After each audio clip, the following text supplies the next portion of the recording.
ជាជាងឈឺចាប់ក៏មិនស្លាប់បើគ្មានស្នេហាគ្មានបានប្រយោជន៍អ្វីក្រៅពីក្តីឈឺចាប់សាមានស្នេហាដូចជួញទុកខ្លួនឯងដកខ្លួនចេញហើយមិនចង់បានទេសុំយកពេលមើលថែខ្លួនឯងទុកខ្លួនឯងចោលយូរហើយគ្មានពេលថែគ្រប់គ្រាន់ឡើយពីមុនខ្ញុំអស់គ្រប់យ៉ាងដើម្បីស្នេហាធ្វើឲ្យខ្ញុំខ្លាចនឹងមានស្នេហាពាក្យសង្សារលែងចង់លឺហើយចង់ប្រាប់ថាខ្ញុំឆ្អែតឆ្អន់ប៉ុននឹងគឺគ្រប់គ្រាន់ហើយលែងមានលើក្រោយ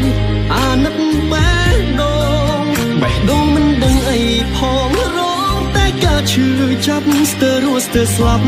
ព្រោះតែស្នេហ៍នឹងទោះបីជារឿងធម្មតាស្នេហាគឺវាអញ្ចឹងប៉ុន្តែពេលនឹងខ្ញុំមិនត្រូវការស្នេហាទេ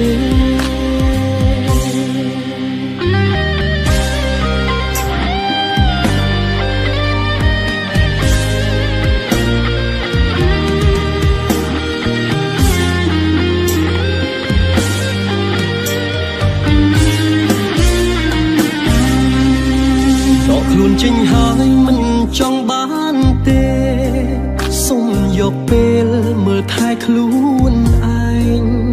ទុកខ្លួនឯងចោលយូរហើយគ្មានពេលថែគ្រប់គ្រាន់ឡើយពីមុនខ្ញុំអស់គ្រប់យ៉ាងដើម្បី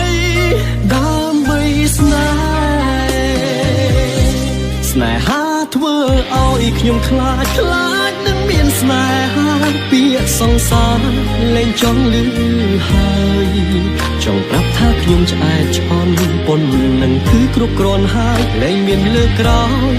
អាណិតបេះដូងមិនដឹងអីផងរងតែការឈឺចាប់ស្ទើរស្លាប់ព្រោះតែស្នេហ៍នឹងទោះបីជារឿងធម្មតាស្នេហាគឺវាអញ្ចឹងប៉ុន្តែពេលនឹងខ្ញុំមិនត្រូវការស្នេហាទេ